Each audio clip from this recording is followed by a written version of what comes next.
Oval test मुकाबला कौन जीतेगा, क्या बोल रहे हैं तमाम क्रिकेट दिग्गज, क्योंकि ओवल टेस्ट मुकाबले में भारतीय क्रिकेट टीम की शानदार वापसी देखने को मिली है।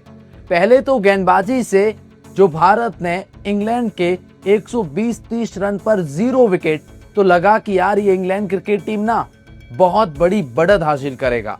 तो गेंदबाजों ने कमाल का प्रदर्शन किया, फिर वो चाहे प्रसिद्ध कृष्णा हो या मोहम्मद सिराज हो। वहीं से कमबैक की कहानी शुरू होती है और फिर बल्लेबाजी में शुरुआत में 2 विकेट लगने के बाद जो आकाशदीप और यशस्वी जायसवाल के बीच पार्टनरशिप हुई है, पूरी तरह से मैच के मोमेंटम को ही बदल कर रख दिया। और उसके बाद कमाल की बल्लेबाजी भारतीय बैटिंग लाइनअप की तरफ से देखने को मिली है। जायसवाल का शतक, जडेजा का अर्धशतक, वॉशिंगटन सुंदर का वो लास्ट में वो लगातार छक्के लगाना और स्कोर को 374 के आसपास पहुंचाना, ये वाकई में इंडियन क्रिकेट टीम की वापसी हुई है इस टेस्ट मुकाबले में। लेकिन यहां से टेस्ट मुकाबला जीतेगा कौन और आखिर क्यों अंग्रेजों को सता रहा है डर, इंग्लिश दिग्गज क्या बोल रहे हैं आखिरी टेस्ट मुकाबले के आखिरी इस दिन के लिए, क्योंकि मुझे लगता है आखिरी दिन यही होगा, चौथा दिन रिजल्ट निकल जाएगा। तो तमाम दिग्गजों के रिएक्शंस आए हैं, अंग्रेजों की क्यों वो डर का माहौल बना, चलिए बताते हैं इसे खास रिपोर्ट में। लेकिन आगे बढ़ने से पहले मैं आपसे पूछना चाहता हूं कि भारत ने जो ये वापसी करी है, कोई एक ऐसा मोमेंट है जो आप कहते हैं कि भाई भारत का ये पल मुझे बहुत शानदार लगा, फिर वो चाहे आकाशदीप की बैटिंग हो सकती है, वॉशिंगटन सुंदर का फिनिशिंग हो सकता है, जायसवाल का शतक हो सकता है, सिराज की बॉलिंग, प्रसिद्ध कृष्णा, जो भी मोमेंट आपने अभी तक देखा और लगा कि यार ये हमारे लिए बस वहां से मैच बदल गया, कमेंट सेक्शन में जरूर बताएं। आइए बताते हैं आपको इसे खास रिपोर्ट में कि दिग्गजों की क्या राय आ रही है। तो पहले तो बात करते हैं माइकल वॉन की। 374 रन के टारगेट को देखने के बाद माइकल वॉन ने ट्विटर अकाउंट पर ट्वीट किया और ये बंदा ना मतलब अभी तक भारत को ही ट्रोल करने का प्रयास कर रहा है। इसने भविष्यवाणी करी थी कि 4-1 से हारोगे, फिर जब नहीं हुआ तो भविष्यवाणी करी 3-1 से हारोगे, और अब जब इन्हें ये भी लगने लगा कि ये जो 374 रन है ये काफी टफ है, लेकिन फिर भी अपनी टीम को बैक कर रहे हैं। और बैक करने के लिए क्या कह रहे हैं कि अगर कोई टीम इस टारगेट को चेस कर सकती है तो वो इंग्लैंड कर सकती है, बाकी कोई भी टीम नहीं कर सकती है। तो इसका मतलब ये टारगेट टफ तो है, इंग्लैंड भी क्यों ना हो टफ तो है। होता ही है कि बेसबॉल है और अगर 50 रन की जल्दी पार्टनरशिप लगी तो मे भी कि थोड़ा सा टफ हो सकता है इंडिया के लिए भी, लेकिन उसमें विकेट गिरने के भी बहुत ज्यादा चांसेस रहते हैं और चौथा दिन खेलने के लिए आसान नहीं होगा। इंडिया की बॉलिंग भी बहुत शानदार है और ऊपर से पहला विकेट भी हमने लगा दिया है। जैक क्राउली और बेन डकेट की पार्टनरशिप भी खतरनाक होती है और वो हमने तोड़ दी है, तो वो हमारे लिए एक्स्ट्रा बेनिफिट है। तो कुल मिलाकर माइकल वॉन कहते हैं कि अगर कोई भी टीम इस टारगेट को चेस कर सकती है तो वो यही टीम है, इंग्लैंड टीम। लेकिन फिर इन्होंने अपनी ही टीम को फटकार लगाई। क्या कहा, चलिए बताते हैं। भारत के खिलाफ 21 साल के नौसिखी खिलाड़ी को इंग्लैंड टीम में मौका देने पर माइकल वॉन ने बातचीत करते हुए कहा, ये सीरीज शानदार रही है, खासकर इस पिच पर इंग्लैंड ने जिस अंदाज में खेल दिखाया है वह काबिले तारीफ है। लेकिन चयन को लेकर मेरा एक ही सवाल है, आपने ऐसे खिलाड़ियों को खिलाया जो लगभग कोई क्रिकेट नहीं खेल रहे थे, इतने बड़े दर्शकों के सामने और दुनिया भर में टीवी देखी जा रही है। इस सीरीज में ऐसे खिलाड़ियों को उतारने पर मुझे समझ से परे लगता है। टेस्ट क्रिकेट अगर इतना आसान होता तो हर कोई खेल लेता। उन्होंने आगे कहा कि आप 21 साल के खिलाड़ी को ऐसे हालात में झोंक रहे हैं जब उसने पूरे समय में एक प्रथम श्रेणी का मैच खेला हो। मुझे ये चयन नीति बेहद ही असामान्य लगती है, इससे खिलाड़ी को उस स्तर पर सफल होने का सही मौका नहीं मिलता है। माइकल वॉन ने जो बेन स्टोक्स का रिप्लेसमेंट आया है उसको लेकर सवाल उठाए हैं। शुभमन गिल की कप्तानी दोपहर में शानदार थी, क्योंकि उन्होंने ओवल टेस्ट में टीम इंडिया की वापसी पर माइकल वॉन एक बार फिर अपना बयान देते हैं और कहते हैं कि शुभमन गिल की कप्तानी दोपहर में शानदार रही है, क्योंकि उसने फील्डिंग को अंदर लाए और इंग्लैंड के खिलाड़ियों से कहा कि अगर आप अच्छे शॉट खेलेंगे तो आपको इनाम मिलेगा, लेकिन अगर आप नहीं खेलेंगे तो 1-2 विकेट लेने की संभावना है। सिराज ने कुछ बेहतरीन गेंदें फेंकी, ओली पॉप जो अच्छा खेल रहे थे, जो रूट को आउट किया। दोपहर के सत्र में ये 2 बड़े मोमेंट थे जिसने भारत को उस मैच में वापसी दिलाई है, ये माइकल वॉन का कहना है।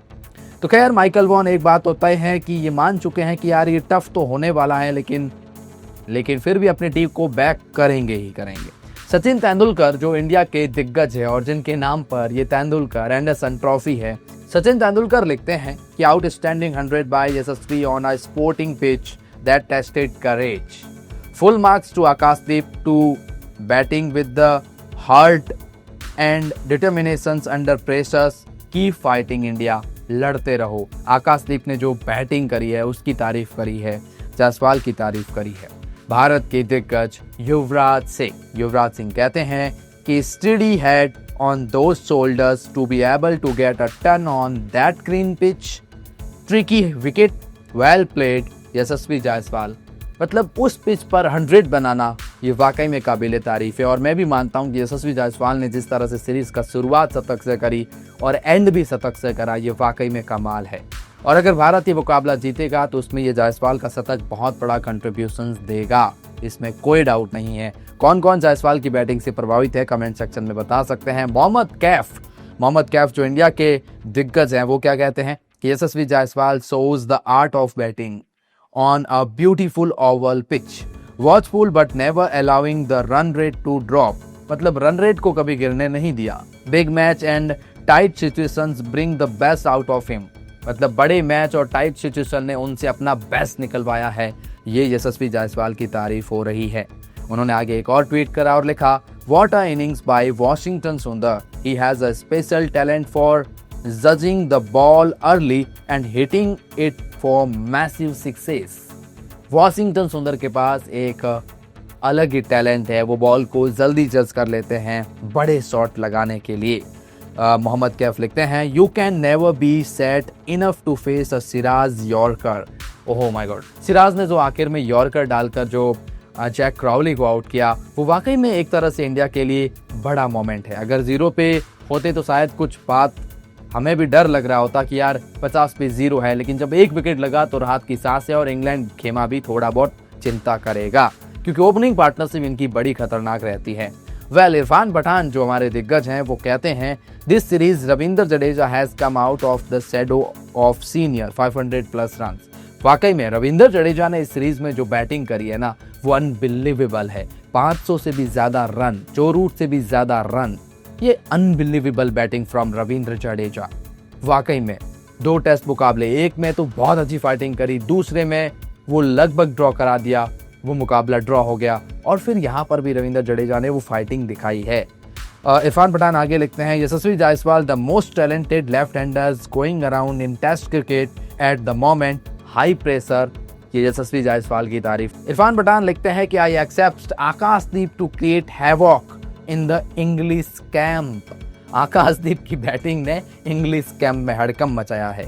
इरफान पठान कहते हैं कि what a inning by Washington Sundar might be most crucial runs of the match. ये जो आखिर में ना वॉशिंगटन सुंदर ने जो रन बनाया है ना, ये वाकई में बहुत गेम चेंजिंग रन है। देखो 324 अब इंग्लैंड को चाहिए। ये जो 50 रन आखिर में वॉशिंगटन ने बनाए वो इंग्लैंड बना चुका है, तो अगर पहले ही 324 सही होते तो बहुत मैच अलग हो जाता। तो ये जो वॉशिंगटन सुंदर ने किया है ना, ये वाकई में अनबिलीवेबल है। वसीम जाफर जो इंडिया के दिग्गज हैं, important contributions from India's lower middle order with Jaddu and Jurel clipping in, but the real pan for England the Washington tax massive unbelievable, they were not ready. इसके लिए वो तैयार नहीं थे। जो वॉशिंगटन सुंदर ने किया उसके लिए वो वाकई में तैयार नहीं थे इंग्लैंड वाले। ये आउट ऑफ सिलेबस क्वेश्चंस आया है वॉशिंगटन सुंदर के रूप में। और मुझे मजा तो तब आया ना जब आकाशदीप ने बैटिंग करी। आप में से कौन कौन कहता है कि यार बड़ा मजा आ गया जब आकाशदीप ने वो बैटिंग करी। खैर, आप अपने इस वीडियो में कमेंट सेक्शन में जाइए और अपना बेस्ट मोमेंट बताइए। आकाशदीप की बैटिंग, वॉशिंगटन की बैटिंग, सिराज की बॉलिंग, जो कुछ भी हो आपके लिए। बस हम उम्मीद करते हैं इंडिया यहाँ से ये मुकाबला जीत जाए। बस ध्यान ये रखना है कि पहले सेशन में 2 विकेट तो कम से कम लगाने ही है चौथे दिन के। अगर ऐसा होता है तो इंग्लैंड प्रेशर में रहेगा और मैच फिर औपचारिकता रहेगी कि हम कब जीतेंगे। लेकिन अगर यहाँ कोई पार्टनरशिप हो जाती है तो फिर मैच बराबरी का हो जाएगा। खैर, क्या कहते हैं इसके बारे में आप?